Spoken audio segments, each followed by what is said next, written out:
My name is Claire Press. I'm founder of Wardrobe Crisis, a podcast, a book, and an education platform all about responsible fashion. This is Module 2, Global Frameworks and Systems for Sustainable Development for the Woolmark Company's Sustainability and Wool course. One of the most significant global frameworks is the United Nations Sustainable Development Goals, the SDGs. These call for action by 2030, and they were unanimously adopted in 2015 by 193 UN member state countries.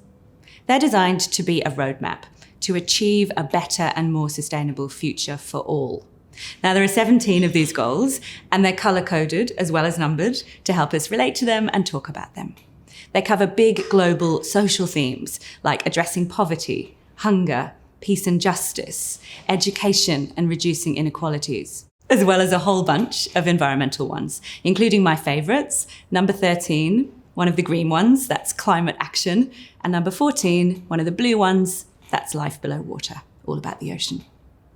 Now, these 17 goals are interconnected, and they belong to us all. They're not a top-down thing. They relate to everyone, from governments to individuals. And now what we're seeing is that companies are also increasingly using them to guide their sustainability work. But just having a goal like climate action, it's not enough, right? No. Each goal has its own set of specific time-bound targets and actions, as well as linked events and publications. Now, while the SDGs are not legally binding, they do provide a globally recognised framework for sustainable development. Fun fact, if you add up all the targets, there are 169 of them. Bet you're glad you knew that. But what's good about getting this granular is that it helps us to measure progress. The global fashion industry is enormous, and its impacts on people and planet are complex, and they can be negative. We've all heard about how the textile industry can pollute water and soil, and exploit workers, and even harbour modern slavery. But the SDGs can help guide us towards solutions. I mentioned before how forward-thinking companies, producers and organisations are looking to the SDGs to help them set sustainability strategies. Now, of course, it's going to be different for each one. You've got to assess your own unique impacts and set goals accordingly. But we can talk in general terms about which SDGs are obviously applicable to fashion and to wool. So goal number 12 is responsible consumption and production, one of my favourites. And this one, it looks at overconsumption, from resource use, such as the water and chemicals that are used during textile production, right through to just the crazy amounts of shopping and the faster and faster fashion cycles that we know are fueled by marketing and media. The global wool industry and the wool fibre itself aligns with 11 of these 17 SDGs. So it might be, think about responsible farming practices or manufacturing efficiencies or dealing with fashion waste. These are all areas that we can look to for sustainable development. For example, goal number 9 is industry, innovation and infrastructure. The Woolmark Company works with partners through the value chain, from early stage processes right through to garment workers. Adopting innovative processes and technologies is something that we can do the whole way through that chain. For example, it might be around more sustainable processes for dyeing and finishing of textiles. Or an obvious one is goal number 15. That one is life on land. But Australian Wool Innovation invests in R&D around this stuff, around environmental health and climate resilience, things like improving soil quality and protecting biodiversity. By providing wool growers with options to improve the health of their farm ecosystems, both their environment and their businesses can be more resilient to climate change impacts. Okay, so there's some really interesting things happening with policy in the EU right now, with the European Green Deal and the Circular Economy Action Plan, and also this thing called the EU Strategy for Sustainable Textiles.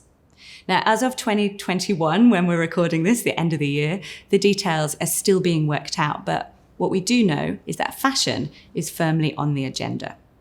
Now, the Commission is targeting the textiles industry as one of several priority sectors to enable Europe to achieve a climate-neutral circular economy by 2050. And if you want to look into this more, you can read it all, the Circular Economy Action Plan, and we'll share some links, I'm sure. But the ideas around product stewardship and design for sustainability are super interesting. In summary, the EU strategy on textiles is setting goals on transparency, design, regulation, and the whole ways in which clothes are made, used, and disposed of. The aim is to apply a new sustainable product framework. And this includes design for circularity, tackling waste and hazardous chemicals, encouraging businesses and consumers to choose these more sustainable textiles when they're available, and a whole piece around extending the life of fashion by access, reuse, and repair services. They want to create a better business and regulatory environment for sustainable and circular textiles, and that's exciting. It's all about new business models too, and how we can access fashion as well as the materials themselves, which have to be safe, biodegradable, recyclable, and traceable more easily. So there's a big focus as well, of course, on how to improve recycling. There's a push to set up separate textile waste collection actually by 2025. Meanwhile, extended producer responsibility, you might have heard of EPR, aims to get everyone thinking beyond the first sale of a garment, beyond the second, third, fourth life, and towards the end of life, and to get brands to take responsibility. Now that's just Europe, but you've got to remember how global fashion supply chains are today. And this, of course, adds complications when it comes to regulation and legal accountability. Different countries, and even regions within the same country, can have different laws and rules. And of course, some are further along than others. In economically developing countries and low-wage countries where we know that brands increasingly want to manufacture to keep costs down, the focus must be on protecting and empowering workers. Things like making sure buildings and working conditions are safe. And of course, looking at living wages. But as we've seen with the pandemic, it's also about providing safety nets for when things are disrupted. Now, that's just Europe. You've got to remember how global fashion supply chains are today. And this adds complications when it comes to regulation and legal accountability. Different countries, and even regions within the same country, can have different laws and rules. And of course, some are further along than others.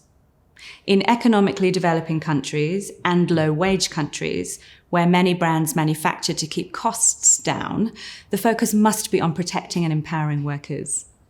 It's also about making sure buildings and working conditions are safe, and of course, looking at living wages. But we also need to provide safety nets, as we've seen with things like the pandemic disruption. Sustainability and indeed circularity can't only be about the environment. We need to build the organisational and political structures to properly regulate and monitor social conditions too.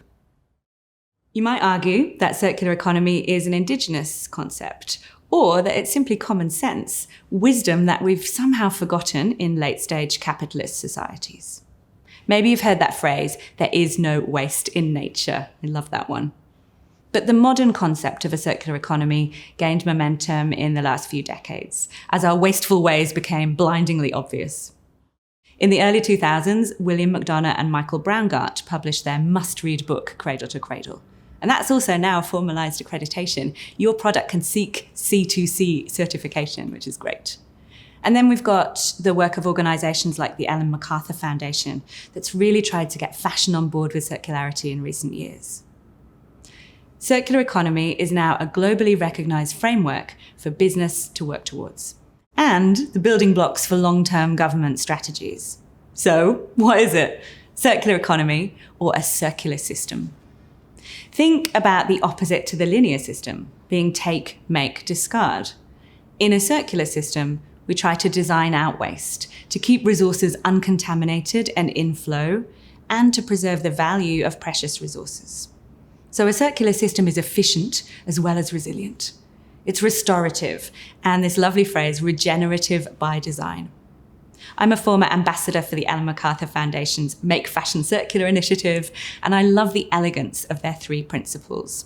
They are, notebook at the ready, design out waste and pollution, keep products and materials in use, and regenerate natural systems. Now, obviously, the how is more complex than just that. But as a guiding light, I think it's amazing. What do you think? The world relies on agriculture to produce essential products, from food and fibre to pharmaceuticals. Now, roughly 2 billion people which is 26.7%, I learnt that, of the world's population, derive their livelihoods from agriculture. And it's actually mostly small scale, which I don't think people realise. More than 90% of farms are run by individuals or families. And in fact, family farms produce around 80% of the world's food. But while essential, the agricultural processes employed to feed and fuel, clothe and shelter communities around the world can place significant strains on people and the planet and on prosperity. Now, it's projected that by 2050, there will be more than 9.7 billion people on this planet. Bigger populations, of course, require more energy, more water and more food. So now, it's more important than ever to develop sustainable ways to meet the needs of humankind while protecting the planet. It's not immediately obvious to everyone that agriculture and fashion are linked. People know that we grow food, but they don't necessarily know that we mostly grow all the materials used to make our clothes. The textile industry relies on agriculture for natural raw materials produced by both plants and animals. I'm talking about wool, but also cotton, hemp, linen, silk, alpaca, cashmere. These fibres are valued for their performance and their look and their feel, as well as all sorts of other benefits to people, planet and prosperity. But in order to realise this potential, our agricultural systems must work in harmony alongside natural systems. There are many terms that we use to describe this type of agriculture. You've probably heard some of them. I like ecological farming, but we might say natural farming, we talk about permaculture or biodynamics, and holistic management. But the biggie, the one that most people are getting switched onto, is regenerative agriculture. And that's about encapsulating the biodiversity of movements that are working to support and enhance these natural systems.